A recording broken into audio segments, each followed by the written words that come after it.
Your foreign expert has given you information about remote sensing and GIS. GPS was also there when we were in the field. We have seen that how this GPS can be used for the location of a particular area on this Earth surface. So you have almost some information and little bit for those who are not acquainted with the information related to remote sensing and GIS. Today I will have just a quick look over the remote sensing and GIS, so that the fear which is in your mind may come out of your mind that no, this is not something which can be known as alien on this earth. Your remote sensing and GIS is not alien on this earth, and particularly for you. It is simply one type of the tool. As you have your mobile phones, and in case of that mobile phones, different softwares you have, WhatsApp, Facebook, all these are the tools. So you are using them very well. So a time will come when all of you will also use this remote sensing and GIS as tool to get the problem for solution for your most of the problems. Here, as the student of economics, what task that we have? This is the most important thing. The basic purpose of the study of economics is either the maximization or the minimization. In all the cases, all the problems that we have, we always try hard either to maximize or to minimize. So normally benefits are supposed to be maximized because we are rational one and we always think about ourselves. So positive things from which we can get some benefit, we always try to maximize it. And something which may put us in loss or incur some cost, we are supposed to minimize it. Since the topic of the problem that right now we are facing with is the crop monitoring and crop modeling. How crop can be monitored and how crop can be modeled. As a student of economics, we know modeling simply refers to analysis of relationship between independent and dependent variables. This is the whole thing about the modeling process of modeling. Some variables we identify, certainly it has some theoretical background, that these variables are the independent variables and they are going to affect a particular variable in the different ways. Since we are talking about the crop, so crop is basically meant for the production. So when we talk about crop modeling, basically we try to know that how this production of the crop or the farm production can be maximized. For maximum level of the crop, you need to identify firstly that what are the different variables which are affecting its production, productivity level of the production. So this is the one and the major task that we need to have while going for the crop modeling. When you went for a particular aspect of crop modeling, in accordance to that, basically the concept of crop monitoring came. Because in your model, whatever the independent variables that you have, you are going to take care of them and you are going to get the best output of them. So basically your modeling is the process through which you identify the different independent variables, and through the monitoring process you try to get best result out of that. So don't be confused with normal economics maxima and minima. Okay? Don't be confused with normal, maxima and minima. While going for the maxima, you have a production function, then you have a cost function. Just you have the tool, you apply it, you form the Lagrange multiplier and you get the maximum level of output. Okay, this is very simple. Here we are not going to take up the cost. We are not concentrating over there. Try to understand. We are not going to concentrating on the cost. We are just having your production function. What we are doing, we are trying to improve the performance of the independent variable. We are going to improve the performance of the independent variable, and that is through the process of monitoring. That is through the process of monitoring. For example, you might have this production function. You have linear production function, quadratic production function. Most specifically in economics and particularly in agriculture, we use Cobb-Douglas production function. These are the ways how we explain the relationship between independent variable and the dependent variable. So any one of those methods can be used to explain the relationship between the inputs and the. In morning, one of the teacher came to me and asked a very interesting question. What is crop optimization?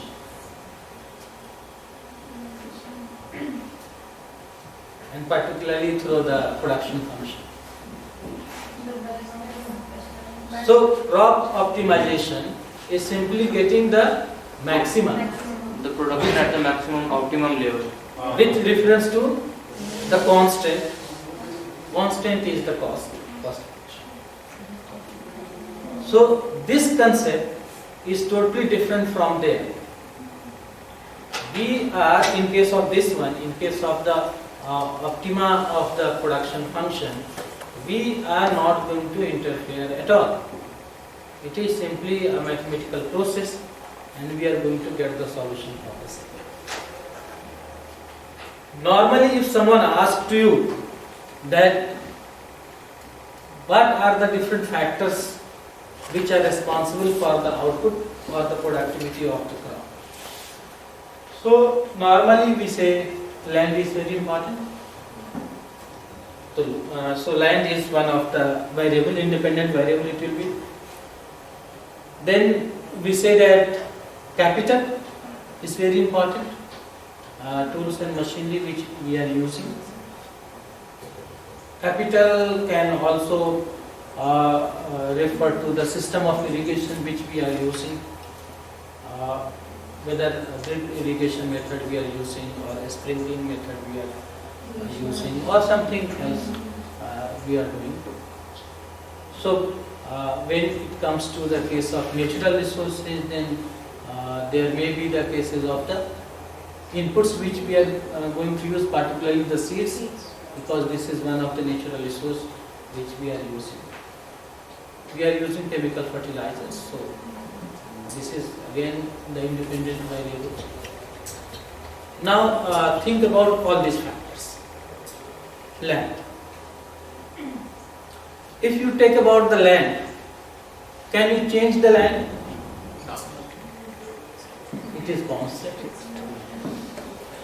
When you take the labor, can you change the labor? Because normally in case of India and in case of most of the developing nations, your labor is just normally owner of the farm. Normally owner of the farm. And that labor is not going to change.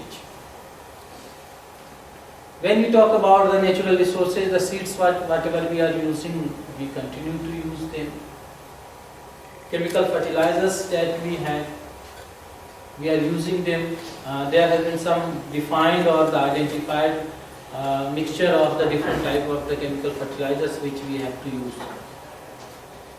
Most of them are basically not going to change. And this is the answer for one of the questions that always being asked. That's why the production level of Indian agriculture is not increasing in the way as it increased during 70s and 80s. Because almost we have reached to the saturation level. We are having the maximum possible use of all these resources. If this is the situation, that your production function has got saturated. Now, if all them are saturating, it means that your production function has got saturated. So you need to have restructure of your production function.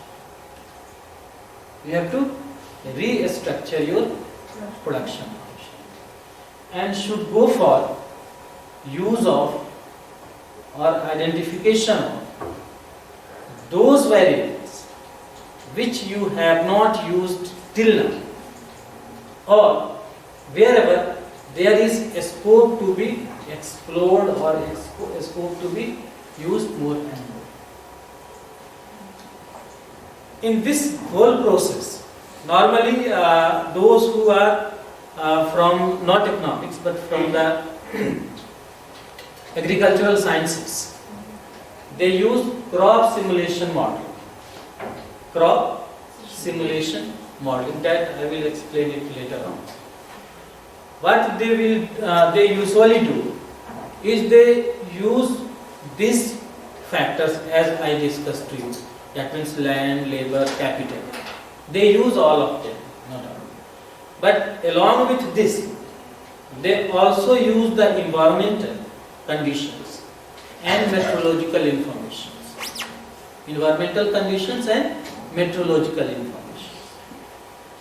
And these two information are going to transform your production function. Are going to transform your production function. If you will talk about environmental condition, so that refers to natural environmental condition.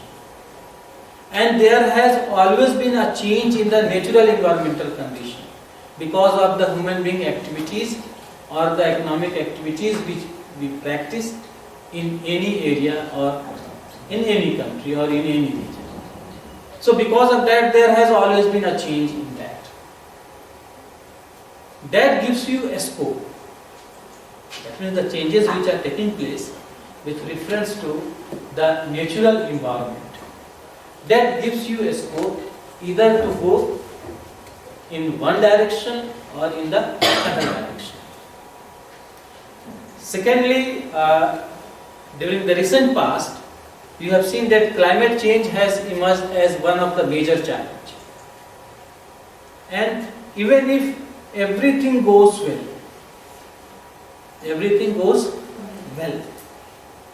but you receive the climatic hazards or extreme events, then at the end of the day, the production is not going to be appropriate. Just take the example of the rainfall which we have received in the month of October. The month of October was the time period when there is ripening of the rice crop. And there might have been so many places where the farmers have harvested it, but graining has not taken place. So this heavy rainfall has led to destruction of the ripened crop and sometimes harvested crops.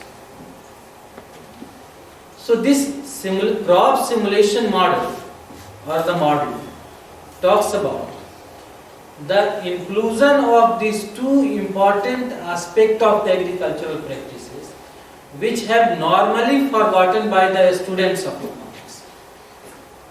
We usually do not consider. And these two aspects or this broader group of the variables are those groups which normally changes over the period of time, and there has been the dynamic nature of the parameters or the variables which are going to comprise these environmental conditions and the meteorological information or the climatic conditions. So now if you will take up these two, environmental condition and meteorological informations, and put it with your production function that traditionally we were having, then your model will become little bit better than the previous case, and you will have a chance to improve your productivity as well as the production. Since these two, that means environmental condition and the meteorological informations, keep on changing every day. Keep on changing every day. You know, there was one festival, Deepavali, you might have seen in November, early November. And because of, the crackers which usually we fire, the whole Delhi, Noida and even Aligarh was covered by the haze.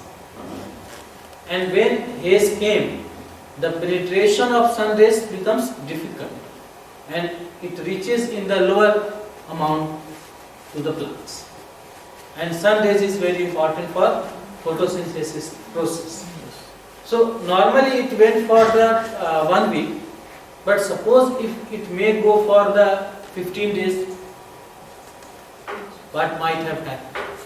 Because if plant cannot get the appropriate energy to prepare their food, certainly the productivity will fall, and particularly at the time when the graining has started. That means flowering has been converted into the grains, or this is the process which is being started. So this is really difficult to do that. But your remote sensing and GIS here are going to give you immense scope or application for management and monitoring of these two major components of the variables. You can monitor the environment with the help of the remote sensing, as well as you will be able to monitor the meteorological information or the climatic conditions with the help of the remote sensing and GIS. So now your normal model or the traditional production function has changed to a new one. And as Jamil sir talked about the 3 stages or the 3 types or 3 behaviors, you might have seen. Increase in output when the marginal productivity increasing at increasing rate. Increase in output when marginal productivity is increasing at the constant rate. Increase in the output when marginal productivity is increasing at the decreasing rate. Okay? So these are the 3 important stages. Last one was the dangerous one. Production function was decreasing. So would you like to have the 4th stage? Not at all. Which stage comes first? Increase in output when marginal productivity increasing at increasing rate. This is the first stage. Second stage, increase in output when marginal productivity is increasing by the decreasing constant rate. And then third one was the decreasing. So you start with increasing, reach to constant, then it starts decreasing. These are the 3 important stages when your output agricultural production is increasing. We are the human being, and through the past practices we have come to know. If somehow it is possible that you make a change which do not lead to movement from increasing productivity to the constant one.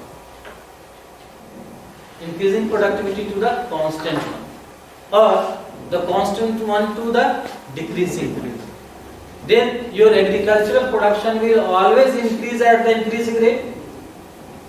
Isn't so? Your agricultural output will increase at the increasing rate always. This is happening in case of Israel, because they are continuously making a change in the way they are producing the agricultural commodity. This is happening in case of the Gulf countries who have recently moved on the path of agricultural diversification. Their technology has developed in such a way that they can replant the big trees from one place to another place. You can understand the situation. So now they are planting those trees which can give you fruits just in the next season. This is the way how they can keep the productivity in the increasing manner, and therefore agricultural output is increasing at the increasing rate. For this purpose, certainly they have changed the production function. How they have changed? That they are monitoring the plants, that if the one tree is going to be older one, they are replacing it with the younger one. And no gestation period at all. They are buying it from some other countries, investing huge amount of money. But somehow they have maintained that the output is increasing at the increasing rate. The role of biotechnology is there. Very important role the biotechnology is playing over there. Scientists are, contributing a lot. New type of the seeds are being grown every day. They are going to have a new type of the seeds. All these things can be very well done and monitored with the help of the remote sensing, because which type of the plant has to be grown, you need a particular type of the environmental condition, and that you can find out with the help of the remote sensing and GIS. So even if you are the student of economics and you are going to model your production function, then you should not be as traditional as we are. We need to have a change in that one, and that has been one of the most thing which has been demanded right now in India, and particularly in case of the most of the developing nations. So with these words, now I am going to start or give you some introduction about the remote sensing and GIS, and then we will move on. Very elementary level of information I am going to give you with reference to remote sensing. This is collection of information. Remote sensing is simply the collection of information about an object without being in direct physical contact. That means you have no physical contact with an object, but you will be able to collect information regarding that. The process of collecting information about Earth's surface and phenomena using sensors, not in physical contact with the surfaces and phenomena of insects. Sensors, you know what refers to sensors? Yeah. Akash, can you tell me about the sensors? Yes. What are the sensors? Sensors means what kinds of research in statistics? Sensors normally Our eyes is a sensor. Something that is able to collect some kind of information. yes, sensors are the tools basically. Tools. With the help of that, we obtain the information about anything else. We obtain the information about anything else. So, remote refers to distant. So, any object, anything else which is on the distant place, if you are going to sense it, sometimes sense is also used for the common knowledge and common information. You don't have sense. Why you have put your glass of water here? Normally people say like this, that you don't have sense. Why you have put the glass of water here? And you should not put the glass with full of water. Normally, people say like that. So sense refers to some rationale of the information that must be with you. So remote sensing normally referring to those informations which we try to collect about any object without having in contact with them. So one is eye. Eye is the best example of the remote sensing. You can see from the distance that what type of the object is there, and you come to the knowledge that you should not cross that one. For example, if there is any patch on the road, so normally you are not supposed to cross it directly by your bike or your car. Just you cross it. So this is one information that you are receiving through your eyes. Sometimes when you go and you see your friend is coming, so you say hi to him or her, because you have seen that that fellow who is coming towards you is your friend. So this is another type of the information that you have received through your eyes. Here is the another one, and this is more prominent in case of women. Isn't so? Women are having a very great sensor, and all the informations are coming to them through this particular part. They hardly believe over there. Men normally believe over the first one. If they have not seen it, they are not going to believe. But normally women say, no, my friend has told me. And if she has told me, then this is the right way. So these two are a very traditional mode of the sense which we have, and we collect information with that. The place from where you fail to sense with your eyes, you can use. This is not microscope. You know, whenever you go somewhere and there has always been demand, that means when Professor Segundo came India, then constantly his son was asking him to send photographs. Do you know why?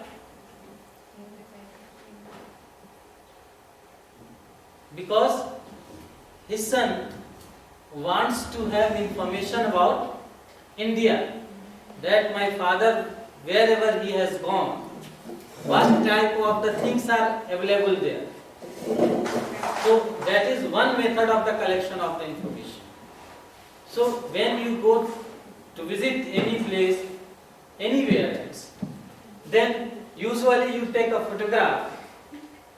You don't know that why you are taking photograph.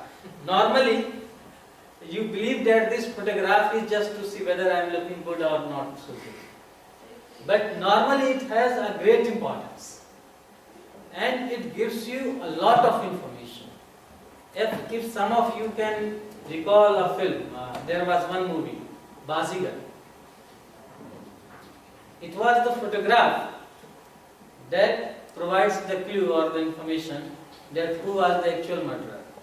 Can you recall that one? So, a very good information and a lot of information you can take up with the help of the photograph. You are not there, but you will be able to get the information. So, what information that you are going to collect from there, these all are the part of the remote sensing. Now, some components are there in case of the remote sensing. The first one is the source. What source you are using. Then atmospheric interaction. If a source is not having atmospheric interaction, you may not have the information. You know, how I come to see you? Because here the atmosphere is going to play a very important role. Some rays are going to you, being thrown over you, and after that it is being reflected to my eyes. So here energy received and its reflection is making it possible that I can see or I can see any object. So the role of atmospheric interaction is very, very important. Then what is the target? Obviously you are the target. Isn't? Objects are the target. So you are the target. If you wish to see the plants are the target. If you want to see the wildlife, those are the target. If you will ask a wildlife photographer to take your snap, he will say no. And if he will take your snap, that will be the disaster. When you will open your mouth, then only he will click your photograph. When you will open your mouth, only then the wildlife photographer will click the photograph. Not in the normal condition. Because he is very much habitual of taking the photographs when animals are opening their mouth. So, target is very, very important. Then, what type of the sensor that you are using? You are using eyes, you are using ear, you are using binoculars, you are using photographs, some other methods. Any method can be, later on we will see. Then what is the receiving unit? If you are using your eyes as the sensor for the remote sensing, what is receiving unit? Brain. Your brain is the receiving unit.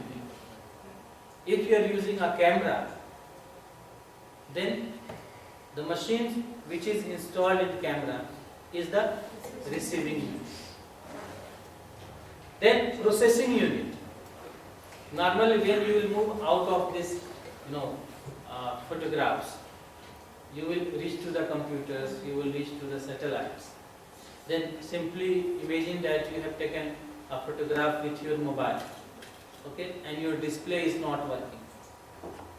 Your display is not working. So what you will do? You will simply take your mobile phone to a computer, you will connect it and you will be able to see it. You may get it the hard print also. So this CPU is, or the computer is the processing unit, or the machine through which your photograph is being printed. That is your processing unit. Then information system. What type of the information system you are going to use? Right now we do not have that system, but when I was a student, usually we were having a different type of the camera. When at that time reels are being filled in the camera, and then we used to have the negatives, negatives of our photographs, and then it has to be developed, and that is known as positives. So what type of information system you are using? This is very important. Reels to positive is now being covered in your mobile or new camera. When digital cameras were not there before that, we were having very traditional method of photographs. So reels were usually being used. So there is a difference in the information system. Then what information you are going to collect? The same information, the same photograph can give you the different type of the information. Is it possible or not? It is possible. If both of you are having your photographs and given to you, what information would you like to see? Whether I am looking better or my friend is looking better. Isn't so? If that photograph will be given to me, I will firstly try to see that where these two are. Photograph is same, but the information that you want to know is different. And you can have a large number of information from the same one. Someone can see what is the design of her clothes, so, which one is wearing the better clothes. This is the another information that you can have. So these are some major, you can say, steps or the components in case of remote sensing. While using a remote sensing, all these processes have to be complied with. And finally, from the source to the information, you reach to a particular conclusion. So this is the beauty of the remote sensing, that without seeing, without being in touch with that one, you are able to get the information. And sometimes you can have multi-dimensional information. Information is same, but extract may be the different one. Inputs that you will draw will be different one. So this remote sensing is making you more compatible to that one. This is, you might have seen it. May I pass it? Active, passive, this has already been done by sir. These are the different, types of the, these are important ones. When this one has also been completed. These are the three main types of the remote sensing: optical remote sensing, thermal remote sensing, and microwave remote sensing. Depending upon what type of the sensor you are using, what type of the method you are using, they are going to give you the different information. In case of optical remote sensing, the sensors can record only the radiation in visible bands. Visible bands. When sunlight or any type of the light is being thrown on an object, some part of that one is being returned or reflected.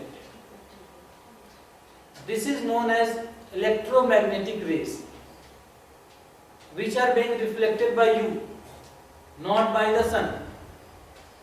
Any object, when it radiates, that is known as electromagnetic rays. Some rays we can see with our open eyes, and some rays we cannot see. But technologies can see. So, when we talk about the optical remote sensing, sensors can only record the radiation in visible bands. That means only those radiations can be seen in case of optical remote sensing, which can be normally seen by the eyes. Visible range is referring to the capacity of your eyes. Whatever you are capable to see, that is refers to optical remote sensing. Sometimes optics का नाम सुने हो ना? Normally we talk about optics, about our spectacles. So these are going to record the information within the band of the visibility. So whatever the rays which are visible, the information is being recorded. Near infrared and short wave infrared bands. Only these three types of the rays can be recorded in case of the optical remote sensing. Depending on the number of spectral bands used. Spectral bands. In case of satellites, a large number of, not electromagnetic, optics are being placed. Large number of being optics of the different sizes. The power of your lens is something different. The power of my lens is something different. And depending upon the power of your lens, you can see to the distant places. Difference in the way how you can see. So different lenses are there, and therefore in case of spectral bands, a large number of spectral bands are being used in case of optical remote sensing, and this can be classified as the multi-spectral imaging system, where more lenses you are using simultaneously, and super spectral imaging system. That means not 3 or 4, but sometimes we use more than 50 and 100. So that is going to give you information for so many items. For example, on this earth, If you will consider, this is one duster, so one lens can see this duster. You may have another lens which can see this table. You can have another lens which can see this floor. You can have another lens which can see the items or objects which are being kept below this floor. So these are the super spectral imaging systems. A large combination of the different type of the spectrals are being used here in case of super spectral imaging system. When we talk about the thermal infrared radiation, refers to electromagnetic waves with a wavelength between 3.5 and 20 micrometers. When I will take up the case of NDVI calculation, then we will see that how when the band is going to change, there has been the change in the analysis capacity of the electromagnetic rays, and how the different type of the informations they are be able to find out. Nowadays, both multi and hyperspectral thermal sensors are being used in case of the remote sensing, and this has become very, very frequent one. Then microwave remote sensing, referring to 1 micrometer to 1 meter of electromagnetic spectrum. Microwave sensing encompasses both active and passive forms of remote sensing. Longer wavelengths microwave radiation can penetrate through cloud cover, haze, dust and all but the heaviest. These are heaviest in their nature, but they are capable to see or penetrate, cloud cover, dust, haze. That means something normally which cannot be seen with the help of optical remote sensing. You can see it with the help of the microwave remote sensing, because they can penetrate the clouds, they can penetrate the haze, dust also. So these are assumed to be the better one. Microwaves remote sensing are supposed to be better one, because they can reach to the target very easily, and you may not require to have much correction in case of your normally some errors came in case of images. So much correction is not required in case of the remote sensing images that we collect with the help of the satellites or something else. There may be the different forms, platforms. With the help of that you can collect the information. You can see ground base. If you are standing on this ground and taking the photographs, and then with the help of the photographs you are going to get some information, then this is referring to the ground base. Then we can have airborne base, that means aeroplanes. You might have heard about the black box. Have you heard? Yes. What is this? So it is a device in spacecraft which collects information and basically collects the information about the aircraft. It continuously videographs the whole area which is being covered. Black box in aeroplanes. Now the technology has improved little bit. If you will see it in international flights, then you can have the pathways. That means when your aeroplane is flying, you can see all the items or the features which are below you. You do not need to just see that outside the window. Now this problem has been eliminated. You can see it through the videographs which are continuously moving on or the going on. So this is normally known as airborne. Drone that we use, that is also the part of the airborne. Then we have spaceborne satellites that we have. So any one of these three can be the base for the data collection, and sensing from 1 meter to 36,000 kilometer height can be done. Your satellites are located by the 36,000 kilometers height, and from there the data or the information is being collected. So these all are the process through which we are going to have the collection of the information. Now you can see some differences. Aerial camera that we have, you can have that type of the images. When you have multispectral satellite images, you can see where there is some hard material, where there is some water, where there is some vegetation. So your multispectral satellite images are able to differentiate between the different objects which are on the Earth surface. And that's why nowadays usually multispectral data is being preferred, because it is of the capacity that can tell almost all the features which are available on the Earth's surface, which is being scanned with the help of the multispectral satellites. Radar you might have heard. These are specified and target based. These are specified and target based. Normally radars are being used to catch aeroplanes, radio waves, normally for the moving objects.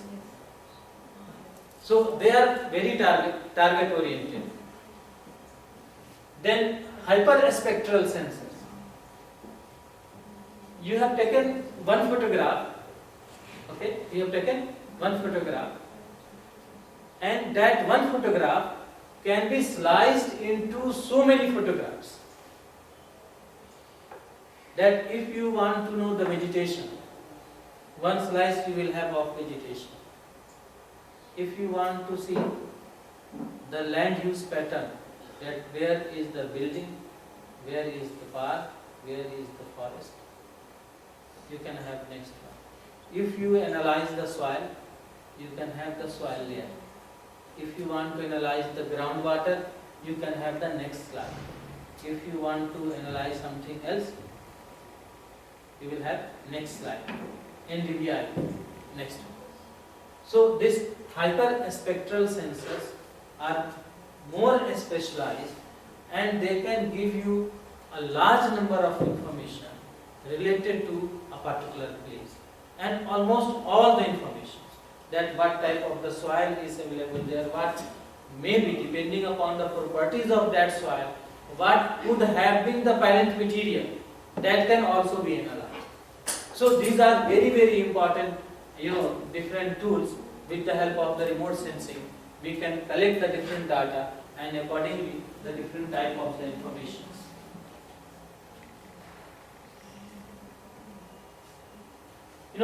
Just look at this photograph. 1973, 76 and 86. Any difference? Yes. In the first case, it is more covered by the greenery. In 76, after 3 years, it becomes sparse, and then it is become more sparse. That means there may be some residential emergence over there.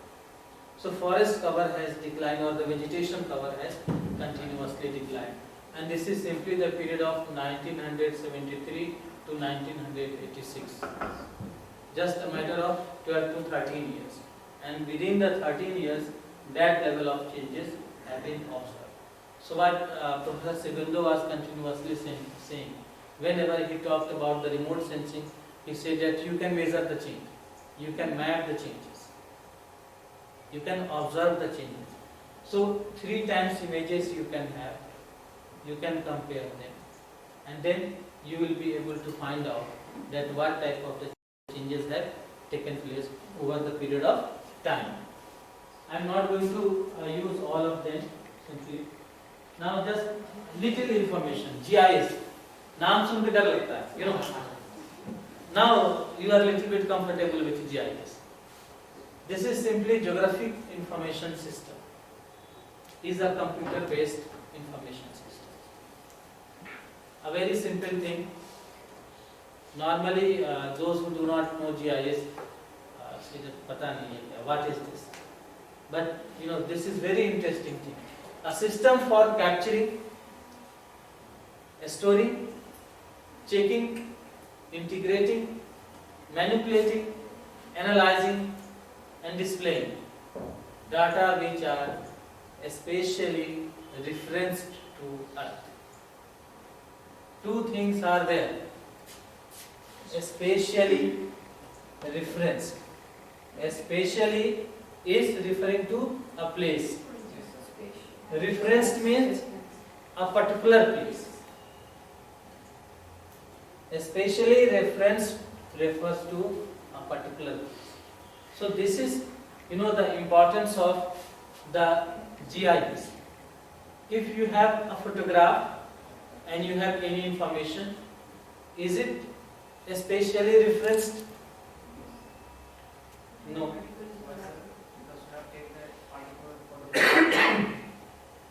Okay, you have taken a photograph Not as quickly. and I asked that what is the latitude and longitude.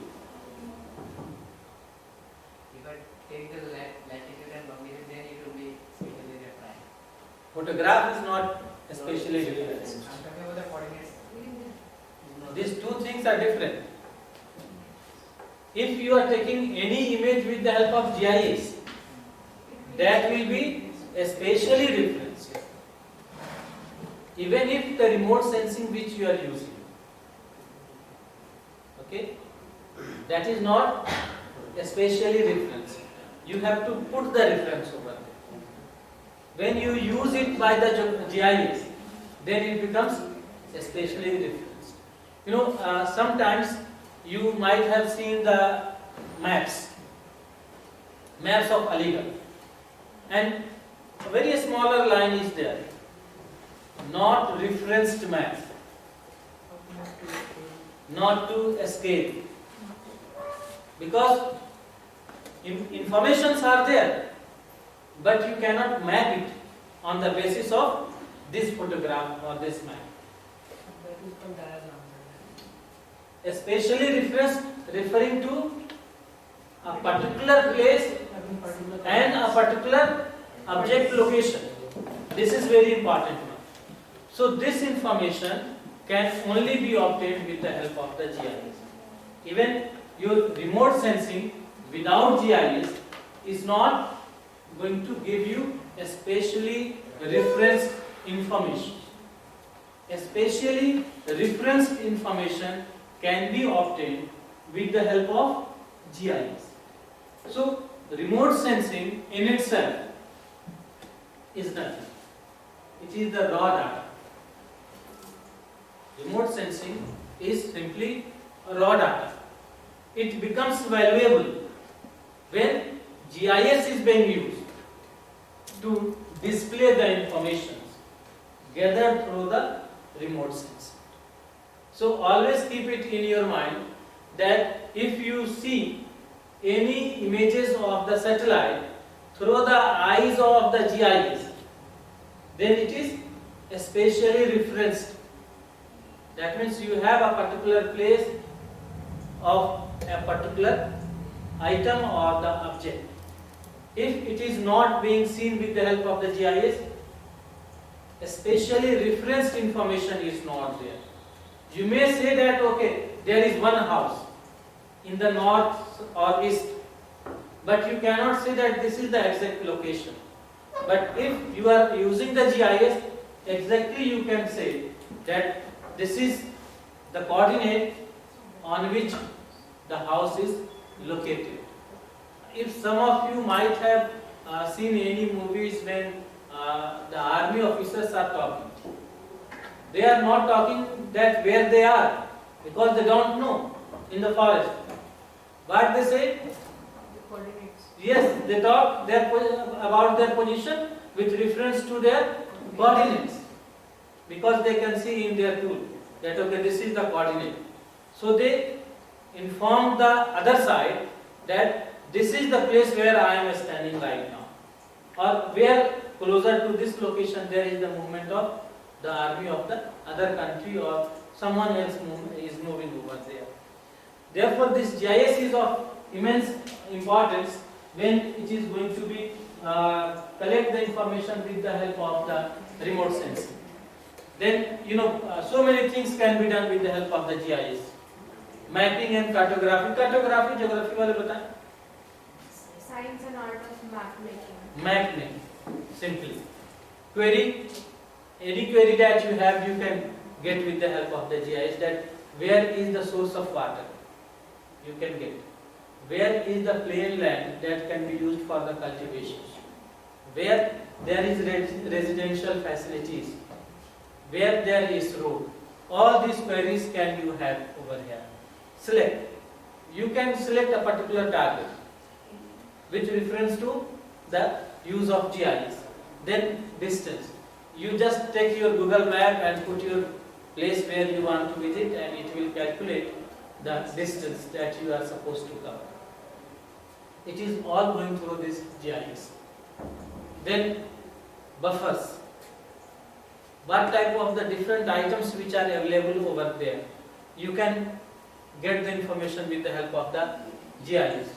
Overlays. How the things are overlapping at any place. Which one is densely used place, which one is sparsely used place. That you can obtain. Clip.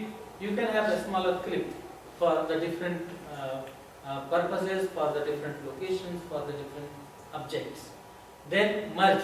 You can merge two informations. Photoshop you might have heard. This is just like the Photoshop. But you can merge two maps also, and you can have the combination of two informations. For example, you have the soil information and you have information about the water. Just you can merge these two maps and you can see that on what part of the soil, what level of water facility is available. So with the help of the merging of the two informations, you can get the combined information, or you can find out the relationship between the two informations that you have obtained. Then raster analysis. The students of geography can tell it more properly. So in GIS, there are two types of data have been used. One is vector data and another is raster data. Vector data is specifically a point or polygon basis, like a river or a specific type of location on a particular space. The raster is the combination of gridded data. It is like pixel. So that type of analysis have been done using GIS on the basis of pixel analysis. So basically, this raster is a composite information. One pixel. There are large number of sensors put in satellites, and when they are scanning the Earth's surface, basically this is just like a photocopier. So we can compare it with the resolution of a particular Yes. camera. How much distance, the spatial resolution is covered by particular. This is being covered. How much area it is being covered by a particular, And what is the finest sensor. point we can detect? Like 2 into 2 centimeter, like 4 into 4 centimeter. That is the spatial resolution. Everything you can identify. So the rasters are very important. Sometimes rasters overlap depending upon the type of the information that you see.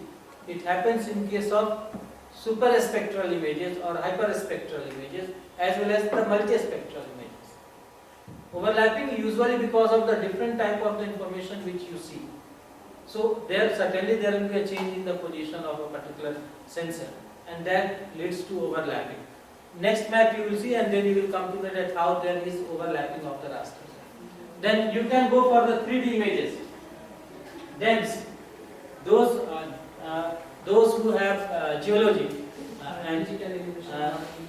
they can very much acquainted with this information. Digital elevation model. That means how there is slope of one place from the another place, that you can very easily define. Getting the slope is very important one. This is one information which has disturbed whole Aligarh. Just in absence of this information, this whole Aligarh is located in a bowl shape, and therefore we have a lot of difficulty when it rains. So you cannot claim your Nagar Palika. You are responsible for your decision. Why you chooses this place? Nagar Palika may ask to you that why you chooses this place. This place is of bowl shape, so water logging is going to be there. So dams are very, very important, particularly in case of the process of urbanization. Then this is again important if you are going to develop some sources of irrigation. In case of drainage system, its role is very, very important one. So dams can be used for the many purposes, and depending upon the needs and the R you can have. Techniques which are being used in case of GIS, relating information from different sources. You can have different sources of the information. You can have a photograph, you can have a digital image, you can have an information given by you, by someone else. You come from her room and saying that she has a very good music system. It's okay, this is one information. Then I sent her, okay, go to her room and just have a clip. All the areas. Both of them are not knowing anything else. Then I talked to the warden and said that please give me information that how many music systems are there in your hostel and in which rooms. So 3 informations are there. Then I will compare all of them. Okay. Her room is 21. Photograph is okay, there is the music system. But this is not as fine as someone else was telling me. It is not as advanced. Warden has come and informed that in room number 21 there is no music system.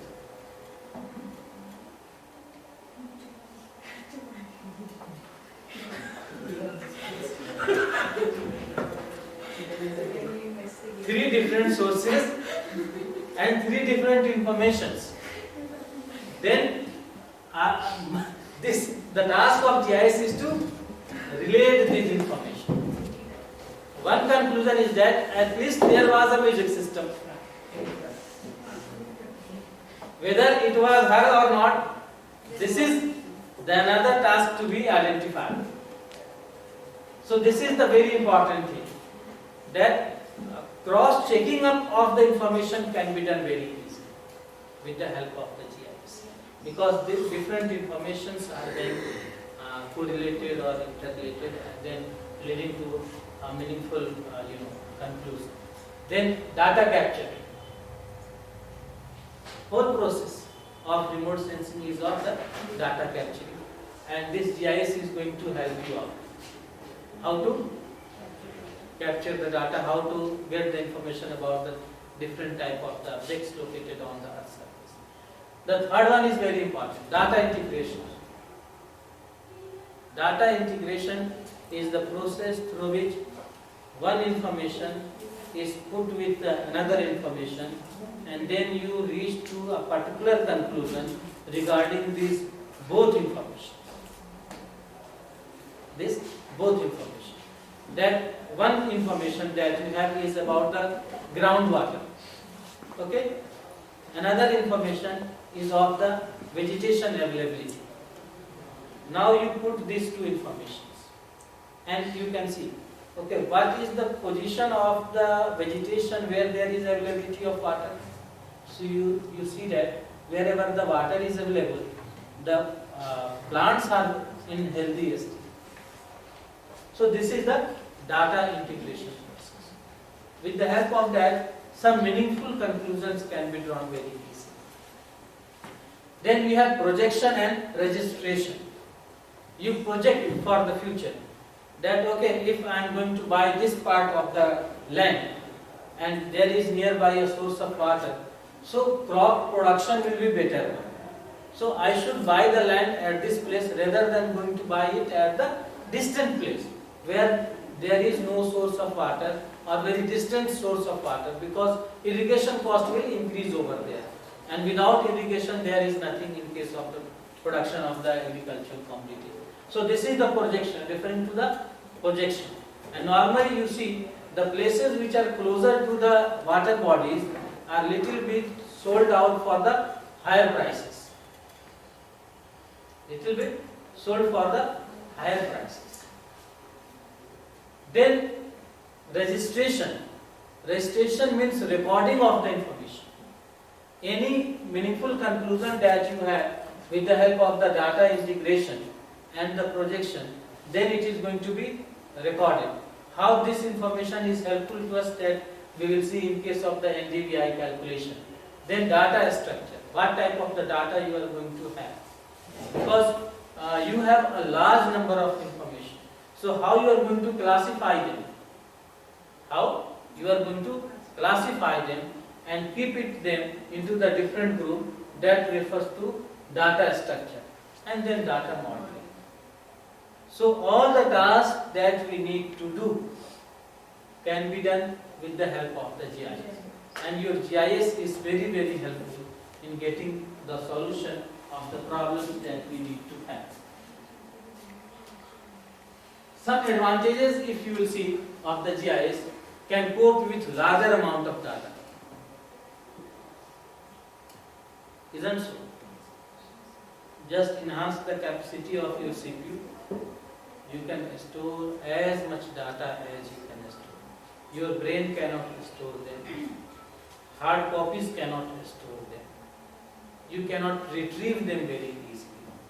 But any information that you kept with GIS, that will be in very good size, and you can retrieve it as and when you need it. Can cover large study area. For the whole world, you can obtain the data. For the whole world.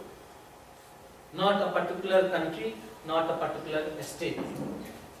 Can cope with unlimited and frequent edits and changes. Okay, this photograph is not looking good. So, okay, make a change. This is not giving the right information. No problem. Have a change in that. So, you can make unlimited changes because your original information is kept with, and you are just playing with another copied one. So it is quite possible for you to do all those things. More robust and resistant to damage. Even if your computer gets damaged, you can retrieve it from your hard disk. Sometimes even if your computer hard disk gets damaged, you can retrieve it from where? Google Drive, if you may not have to. Online source where you Cloud. Cloud. On clouds. Cloud storage. Cloud sources are there. So you can obtain it from there also. So risk is very, very less one as far as the loss of data is there. Theft is data theft can be there, but if you have another form, even in case of that there is the theft, except whatever you have in your mind. So any data that you have out of your mind, that can be the part of the theft. Faster and more efficient. This is very faster. Just give a search on your computer and you can get the desired information. Then it requires less person time and money. Isn't so? Computer has made so many tasks very easier. Now come to the main problem that we are going to see.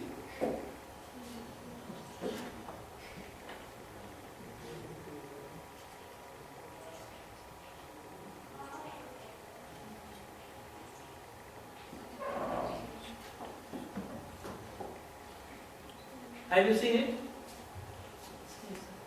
This is electromagnetic rays emitted from the objects after receiving the sun rays.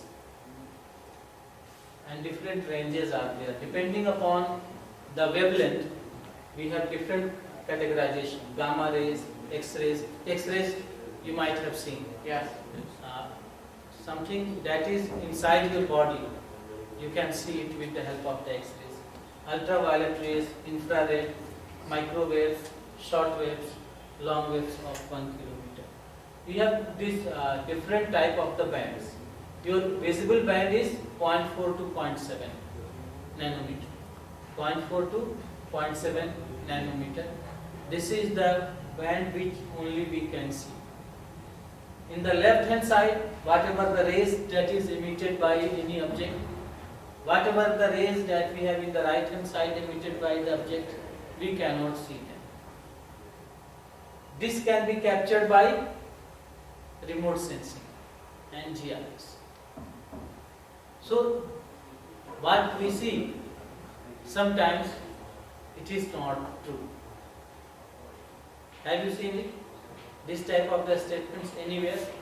What we see is not true. But what it catches, that is true. Because there may be some problem with your eyes, but there cannot be any problem with these rays which are being emitted. These are perfect, we are not perfect. So just on the basis of that it has been said. So we can see the things only which are going to lie between 0.4 to 0.7 nanometer of range. Other than that one is being covered by the machines or the other instruments. Two photographs we have from the satellite. One is with visible light, another one is with near infrared. Which is giving clear information? Near, that we cannot see. We can see only through the visible light. So this is the importance of these near infrared rays, which can make the things to be appear more clear. That may not be seen in the open light. So that's why we have the advantages of the remote sensing. Remote sensing can see the things more better than what we can have. When sunlight strikes objects, all this you know very well. Now come to this photograph. This already been explained by Professor Sugandho sir. What is this?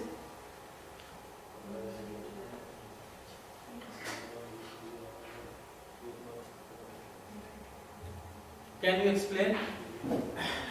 Visible light is reflected only 8% and near infrared is 50% reflected. So that's why the near infrared is much better than visible for description of both of these. What is happening here? So here visible 30% and here infrared 40%. This is, these are the two informations which are very crucial. And on the basis of these two informations, in fact, we calculate the NDVI. It depends upon the property of a particular plant. If a plant is green,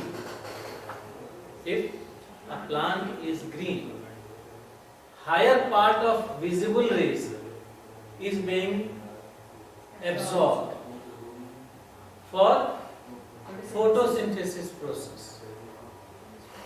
Why we see a leaf as green? Just because of the reason that it is going to absorb the larger part of the visible band rays. Okay? So a larger part of the visible band rays is being observed by the green objects, that means green plants, and very smaller part is being reflected. Just 8% is reflected.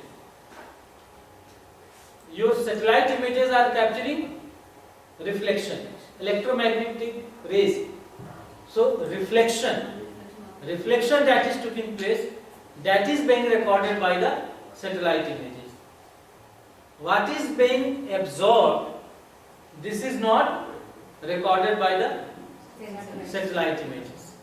So we get information about any object on the basis of what is being reflected by an object. Okay? So this is very important to understand. Greener part of the plant is going to absorb 92% of the sun rays wave, and only 8% is going to be reflected. And for near infrared, 50% is going to be absorbed and 50% is going to be reflected. If the plant is not healthy,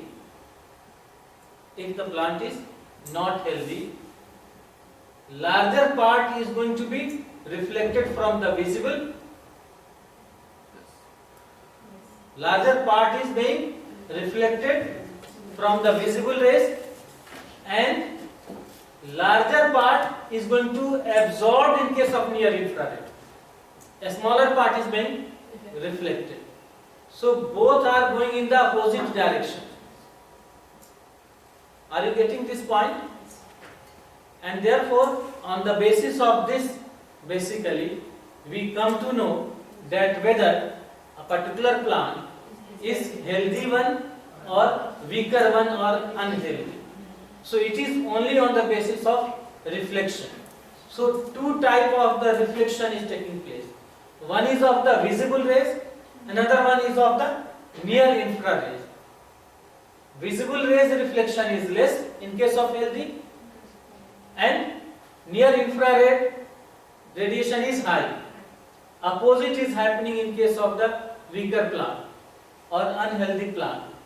More reflection for the visible and lower reflection also for the infrared. 50% reflection. Here just 40% reflection. So on the basis of this difference, NDVI, normalized difference. So basically we normalize this difference and then accordingly we calculate the NDVI. The formula you might have seen. हो गया है ना? बस. For both of these, we have calculated the NDVI.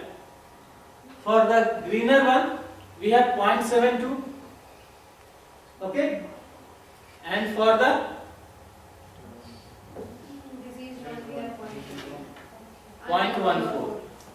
So if the value is high, we assume that the plant is in healthy state, and if the value is lesser one, we assume that the plant is not healthy one. Range you might have seen, so I am not going to take it up.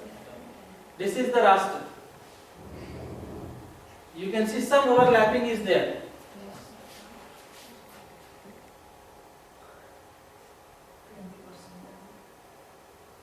Lapping, can you see? Yes, sir. It is just because of the how these sensors are being placed in satellite. It is just because of the reason. So this is the image of hyperspectral. You can take this one slice out of there, and whatever the area which is being covered, that you can analyze it very well. This will give you the complete information. This cannot happen so that this area is being analyzed with this one. You may not get the right information because there is overlapping of the another sensor. So it has to be minus. That means we have to eliminate this area from this pixel.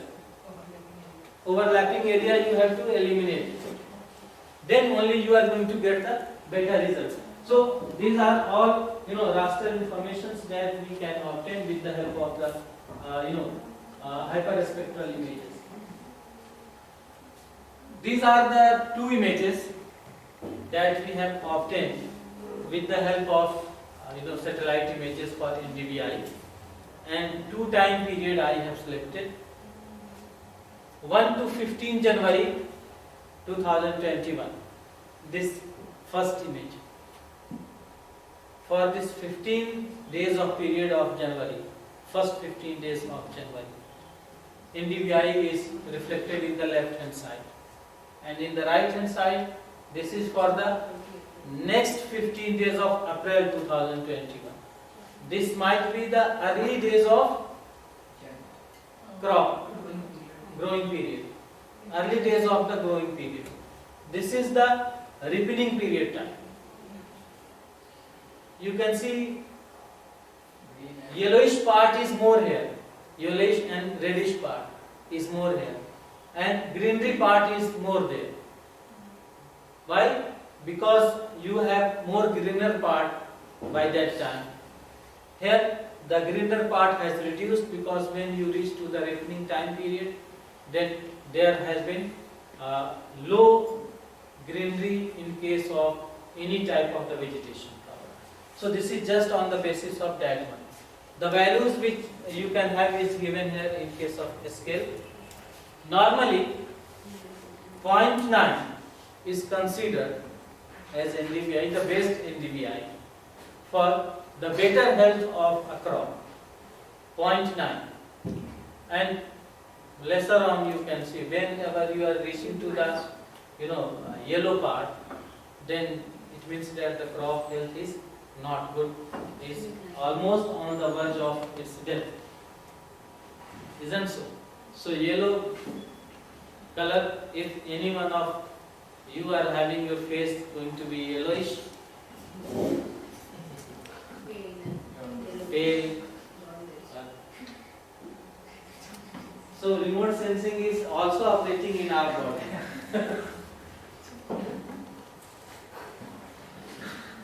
Now come to the most important part. Crop simulation model. This describes processes of crop growth and development as function of weather conditions, soil conditions and crop management. Other than normal traditional production function that we have. Normally land, labor, capital, these are the different factors of production.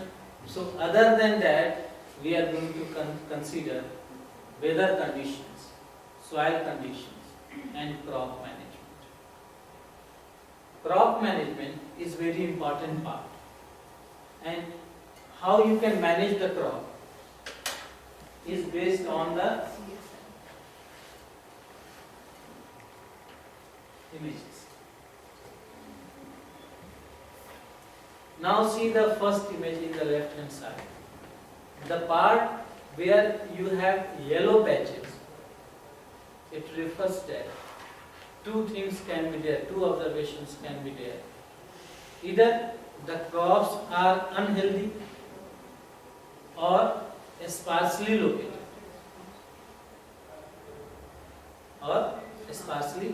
located. Since in the month of January we know it very well that this is just a sowing period and plants are due.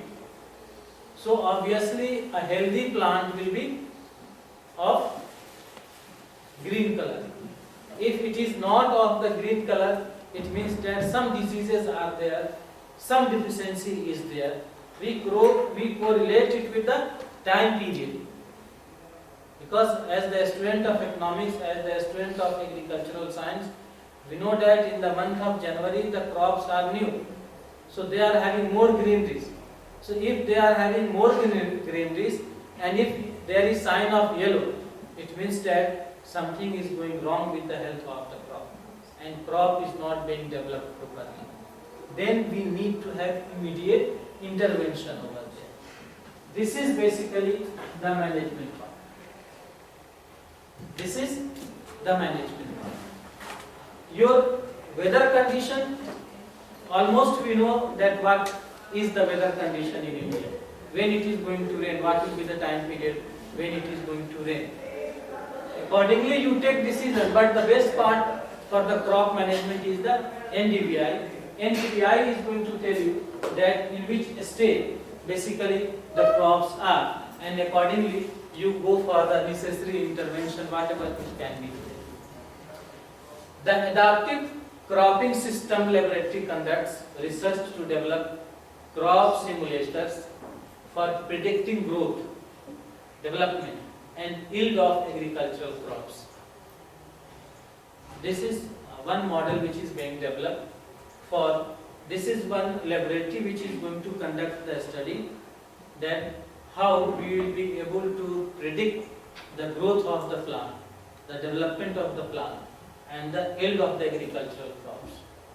And by which manner? By exploring genotype, that means the gene of the seeds that we are using. What type of the seeds we are using, the environment in which these seeds are being used, and the management. How these three are going to interact, this is basically referred with the help of the crop simulation model. So rather than being dependent upon the very traditional method of the production function, when we took land, labor and capital, we need to have the inclusion of these informations. If we will be able to include these informations, then we will be very much able to maintain the first stage for a longer period of time. The first stage, increase in the agricultural output at the increasing rate. If you are going to control over here, then you can retain it for a longer period of time. And if you need, there may be some technological breakthrough that can further keep you for a very longer period of time. Now, how this is happening? This interaction is how going to be operative one. Different stages of a plant is there. This is, which plant is there? Which one? Which plant is this?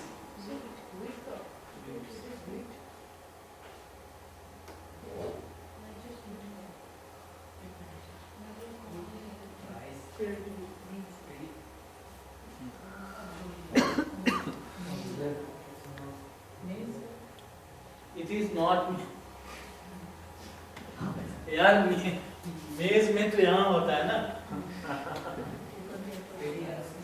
It is jowar.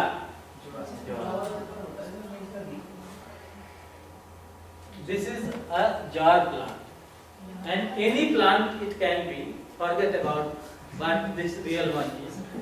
But there are 5 stages of any plant. First is the emergence from the soil. Okay. Then you put the seeds in soil and cover it with the soft soil. After a certain period of time, there is emergence from the soil. Then we have delayering. That means we put soil from both the sides so that the roots can be protected and irrigation can be done very easily. Then a stem elongation. Basically, when you put soil from both the sides, the stem becomes a stronger one. So this is the third stage, when a stem is getting stronger. And when the stem is getting stronger, the plant is becoming more healthier. And you can monitor it with the help of the NDVI. Wherever there is problem, just you will go to the field and you will see that why there is problem, because your GIS is giving you geo-referenced information. So place can be identified. Then heading or flowering, then you can cover, and finally when it reaches to ripening, you know about the different time period of a crop. When you are going to sow, when you are going to cut it or harvest it. When this is the ripening time, then it becomes yellowish. So if your NDVI is going to be yellowish at the time of the ripening, then much need is not there to worry. But if before this it is going to be yellowish one, then you need to take care of the plant. Now how this is going to work? When your model is going to be prepared, the first thing that you are going to cover is meteorological variables. You have to include meteorological variables. You need to have soil properties. Then cultivator parameters. Cultivator parameters, what type of the soil is there, what is the tool which you are using, what type of the seeds you are using, how much chemical fertilizers you are pouring over there. All these are the cultivators parameters. And then finally the management. So these are 4 important components of the model building that you are going to take up it in form of input. Then you will process the model. When you have included the meteorological variables, soil properties, cultivator parameters, and you have taken the management part also with the help of the NDVI, then you will process it. And how you are going to process? What aspect you are going to cover up? The first is phenological development. Do you know phenological development of the crops? Sir, physical attributes, the phenotype is the How they are going to grow? the length, the color. from the seed to the big plant, giving you the grains. This all process of development is phenological development. So all these 5 stages are referring to the phenological development. Then the another part that comes under the model process is light interception and utilization. Interception means How much light is getting intercepted in the atmosphere and how much is reaching the planet. this is very important. If you are not getting the clear light, there will be some problem with the phenological development, and you may not be able to get the right amount of yield from the crop. So in case of model processing, you need to see the light interception and the utilization. If the light is coming, whether utilization is being taken place or not. Have you ever thought that why urea is being poured in field, why urea is given to the plants? It is just for the utilization of the nutrients. When it becomes more greener, absorbs more sunlight and prepare more food, then having better health. So this is very important. When you are going to process the model, you need to take care of the light interception and the utilization. Then growth allocation to crop organs. Growth allocation to crop organs. Which organ should grow how much? This is of equal importance. Those who have seen the traditional wheat plant and the modern wheat plant may be able to differentiate between this growth allocation of crop organs. The traditional wheat plant happened to be of almost my size, and the grain part is a smaller one. Right now the wheat that we have is of dwarf quality, of just having this one size, and larger part is belonging to the grainer part, where the grains are there. So this is the another process, that what type of the growth you should allow in the plant. And here the role of what? Biotechnology is of immense scope. With the help of some changes in the gene, they reduce its height and increase the length of the grains, so that the crop can be grown with the help of the less nutrition, high production. Less nutrition, high production. You know, if the size of the plant is big, more nutrition will be required. मोटा लंबा आदमी ज्यादा खाता है. Have you ever seen? Yes, sir. But sometimes the smaller people also going to have much food, like Akash. Point is So- noted, sir. So this is very important. We need to manage it. We need to process it. If we will process it, then things will be taken up very properly. Root distribution. How the root is going to be distributed? What it has to do with the health of the plant?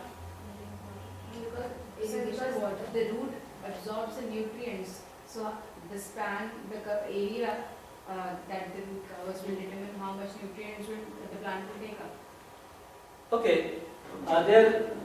there may be two cases. These are the rules. One,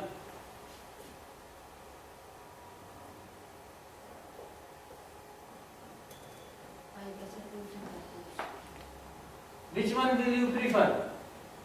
Second one. Why second one? Covers a larger span. It goes deeper? 1. So water availability is at the deeper level, and food can be prepared only with the help of water. So its growth will be more, and its growth would not be as good as you will have in the second place. So now you need to have the root distribution, that which type of the root distribution will take place. Now if you wish to have the root should go deeper, what you will do? Simply you will take soil from this side and put it on the plant, so that root is not going to be spreaded. It will go deeper one. So this is one of the method. That means tillering is one of the method. With the help of that, you can have proper root distribution. These all are the part of the models that you are using here. You have prepared model here, and now here you are processing the model with the proper management. Then soil, water and nutrients dynamics. This is very important. That what type of the changes are taking place with reference to soil, water and the nutrients. Soil water means water content, moisture content in the soil, and the nutrients dynamics. As plant is growing, nutrition is being taken up, nutrition is consumed. So what you need to do, that you have to continuously keep your eyes on NDVI value. If before this stage its value is falling, you have to rush here, that whether there is any problem of the nutrition or the water, and then you will go for the irrigation and you will go for the nutrient supplement, chemical fertilizers that we use. So these are the important component of the processing of the model. Then evapotranspiration. How much water is being evaporated from the plant? If more water is being evaporated, what will happen? Heat stroke. लू लगना समझते हो? It not only happened with the human being, it also happened with the plants. So if high evapotranspiration is there, then you need to control it. That has to be managed. You cannot manage the sun. Can you manage it? No, sir. What will you manage then? The water availability in the sun. We can pour it through irrigation. You need more vegetation and forest cover. It is a holistic approach. There is no way other than this one. Cannot do it in nature. Because we are talking about the parameters, environmental conditions, meteorological informations, everything. So we need to take care of that. Evapotranspiration cannot be stopped by any means, other than having more vegetation cover.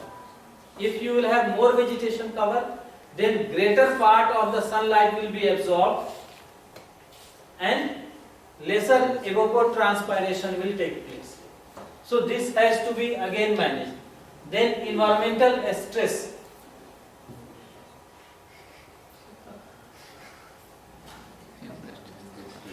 You are environmental stress. You know why?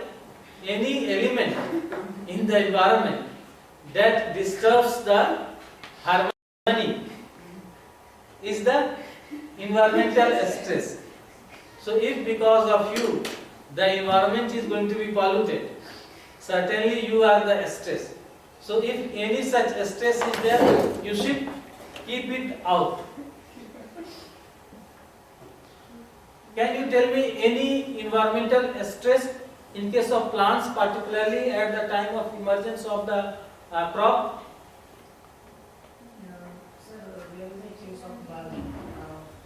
a crop field that is in the growing stage, and nearby there is a barren field or some kind of field that have already the crops have been rapidly ripened. So the residual can be burned, and the availability of fertility of that particular soil can be grown. So in that period, by smoke through cover the area and that period. That will be one type of the stress which you can have. Another stress you can have in form of weeds. Weeds can be there and getting more nutrition from the soil.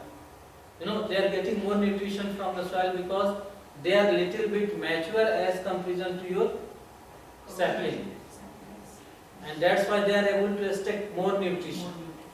That's why weed control is very important one.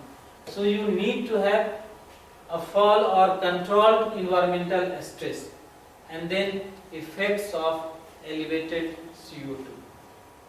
If you have high carbon dioxide concentration, that you further need to manage. If there will be high carbon dioxide, what will happen? More ultraviolet rays you will have, temperature will be high, and because of high temperature, you will lose the soil water, you will have the problem of evapotranspiration, and many more problems you can have. So while using those inputs, when you process the model, in case of the management, you require to do all those things. And then finally, you come to the output of the model. What is going to come? Crop yield, soil property. Whether there is change in the soil property or not. From every harvest of the crop, there is change in the soil property. There is destruction of some or the other type of the nutrients from the soil. And that's why it is advised to the farmers that before going for the next season of the crop, you need to have the test of the soil, so that you will be able to know that what type of the nutrition it requires to be filled with. Then only you can go for the next crop. Otherwise, there may be so many problems. One of the major reason why in India the productivity is not improving, in fact it is decreasing, is that most of the field we do not go for the testing of the soil property. We have a very traditional combination. This is the potash, this much is the quantity, this is the phosphate, and this is the urea.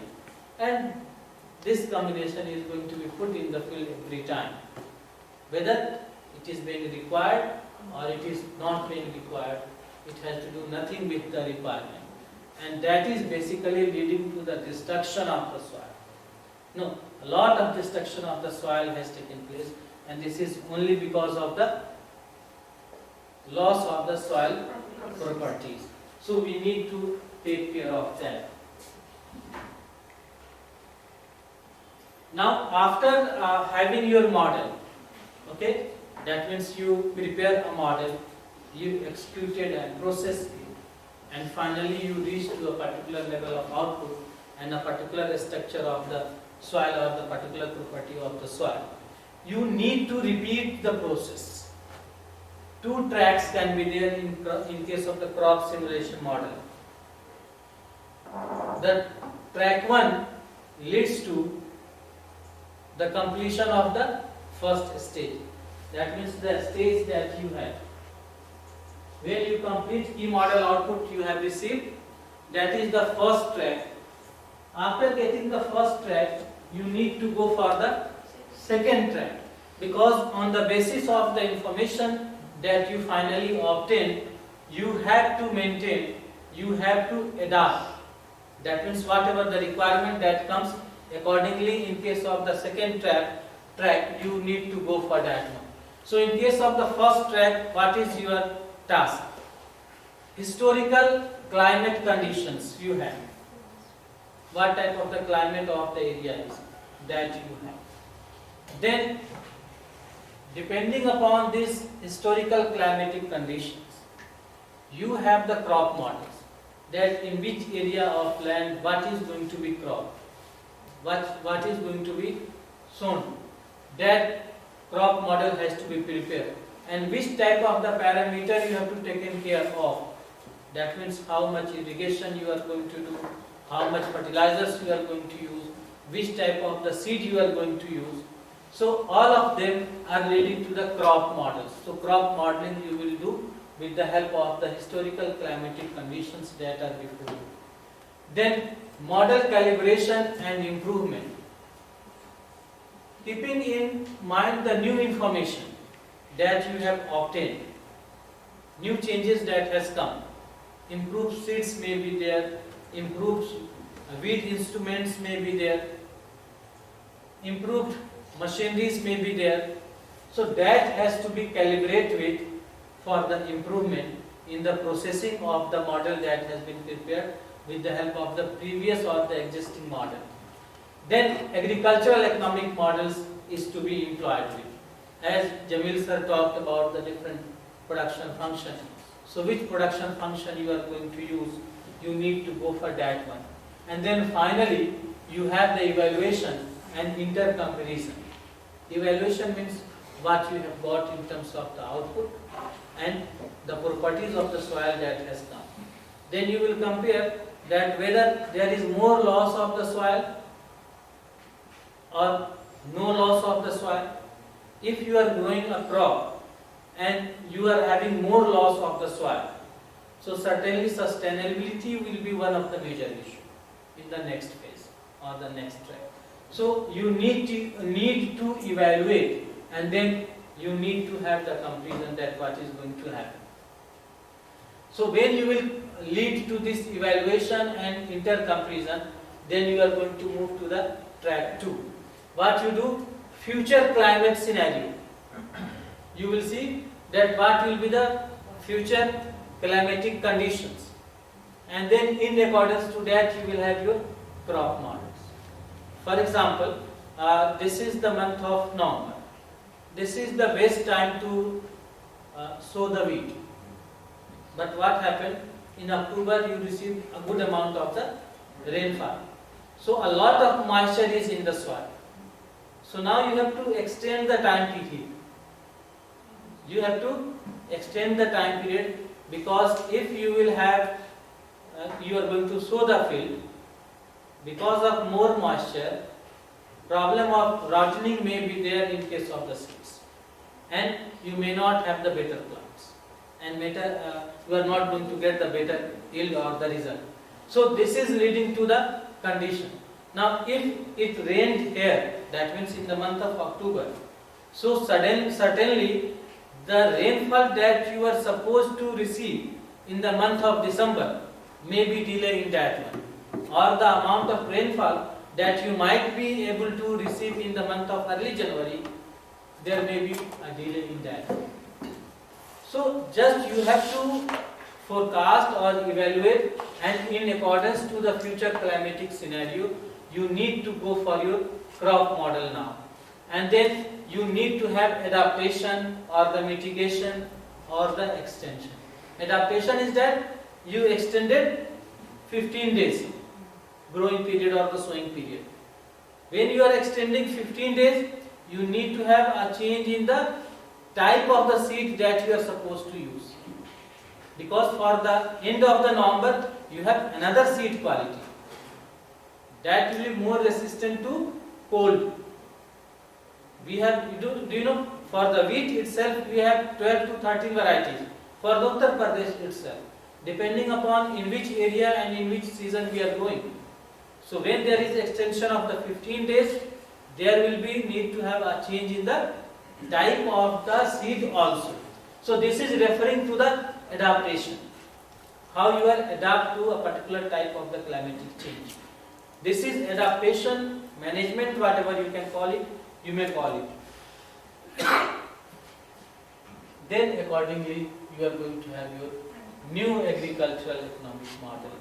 Now your either sowing period will move on 15 days more for the April, or keeping in mind the future climatic conditions. If the forecast for the climate is very high temperature for the end of the April, then you find out that seeds which will mature in the month of April itself. So a great task is before the farmer. So depending upon the conditions, you will go for agricultural economic model, and then finally whatever the outcome is going to be there, you will have future agricultural production, economics and food security. Then only you are going to meet with the targets. With all these informations are related to the crop simulation modeling. Now we can have our models. Different models we can have. Your productivity will depend upon the NDVI value, because as greener, this is just NDVI may be a proxy variable, because healthy crops give you more productivity.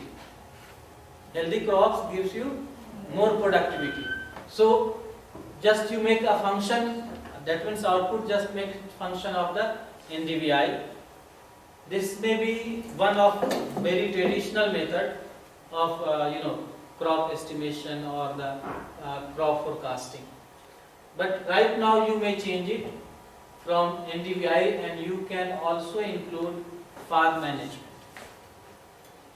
If you will intervene with the help of the farm management, if any downsize or downfall in NDVI value is taking place, you will be managing and you will be able to raise it at the desired level. So when you are improving it with the help of the intervention of the farm management, in case of that, you are able to get better yield or the better production for the commodity which you are going to grow. When these two, that means NDVI value and the farm management, is coupled with farmer's eye estimate, we have a new trend right now. Farmer's eye estimate is very, very important. Something which is not being covered by the technology is being covered by farmer's sixth sense. And sixth sense that comes through the experience. I still remember there was one old man in my village having no watch at all. But if you will ask that what is time, so usually he look over the sun. Okay, this may be the time. And when you will check the time, hardly 5 to 10 minutes variation, not more than. Farmers are so intelligent. When farmers are very intelligent and they are very skilled, though not written skill, but they have a good skill. They can estimate just by watching the plant that if this goes well, that means if this is going to continue, this may be the level of output which I am going to receive. So your expectation is again going to be a very important input, because your expectation when going to be combined with NDVI. Now if you feel that your expectation is of 50 kg per hectare and NDVI says that it is just 40 kg, it is just 40 kg. So a gap you are going to have. How you will cover it? Then suddenly you will see where is the problem. Where is the problem? And then you will go for its solution. And then soil testing and so many things you will be done. And then finally you reach to a meaningful conclusion, and then accordingly you are going to have the estimation of the crop. And finally, right now, there are two types of the climatic conditions. One climatic conditions that normally we have, weather conditions, and the another part is of climatic extreme events, hazards. So when you will include the hazards also, climatic hazards that is going to be there. Then you will be able to take control over the loss of the crop at the larger extent. A very simple example I am giving you, perhaps it might be 8 or 10 years back in Aligarh. Wheat crop was very good and everything was going very well. And suddenly it rains. And 2 to 3 days continuous rain was received. And the whole crop was destroyed. What is happening recently, if you will observe, then there has been rain, thereafter wind movement. After rain, if the speed of wind is little bit high, then the crop is going to fall. And the moment the crop is going to fall, it gets destroyed. What is solution?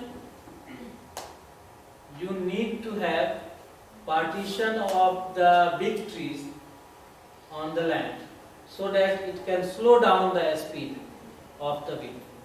If you slow down the speed of the wind, obviously the crops are not going to fall and you will be able to manage.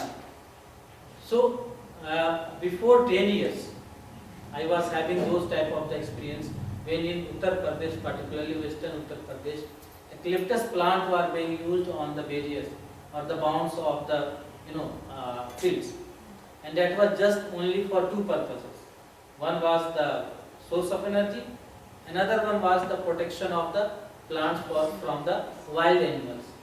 But along with these two, basically they were also getting protected their plant from the high speed of wind, and then the loss of crop was not taking place much. But nowadays the loss of crop is taking place a lot. So this is the importance. As more components you are going to include, more you are going to have the cases of the loss, how you will be able to minimize the losses. Now come to some important parameters related to soil analysis. That information you can have with the help of the remote sensing. नींद आ रही है तुम्हें? 5 minute में खत्म करता हूँ. Sir, take your time, sir. So when you go for the soil analysis, you can have information related to its texture. What type of the soil is it? Depth.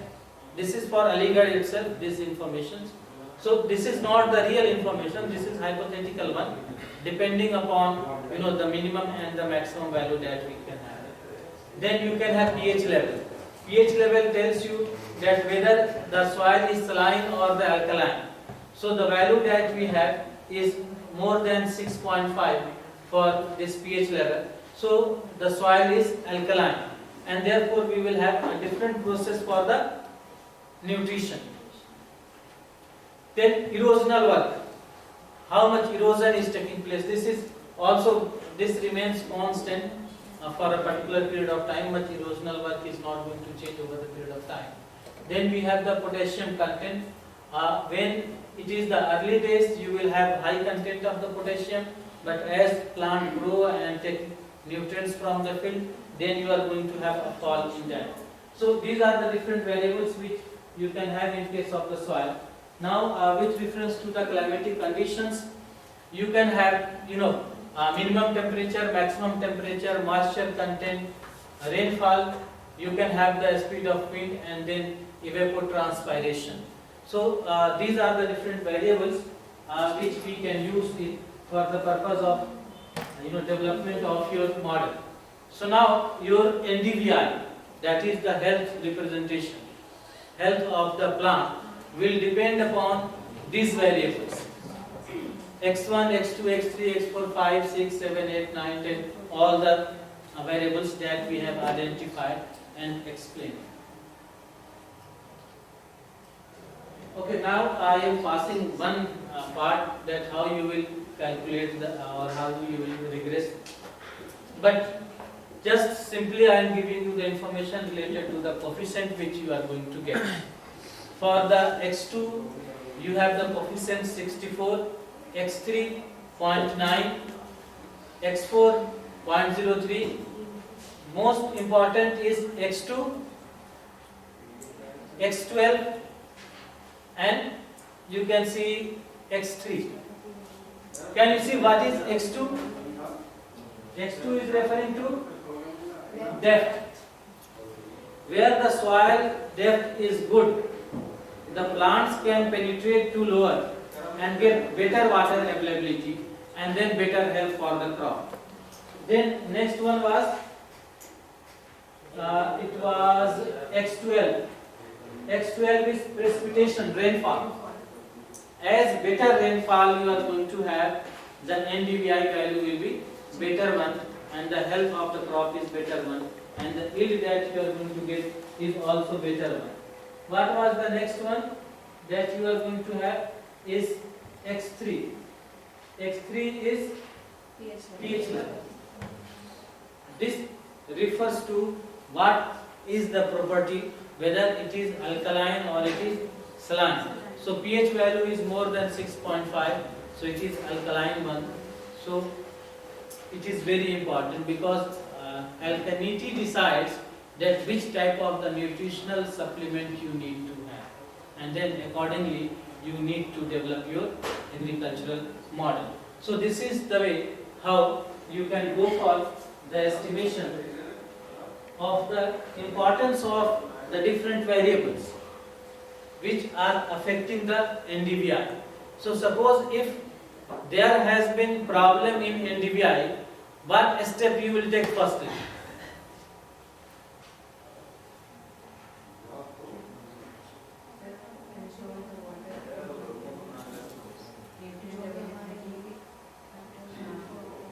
The first you should check is x2. Okay? You cannot have any change in that because depth is decided by the nature. You cannot decide it. Next one is 12. Rainfall.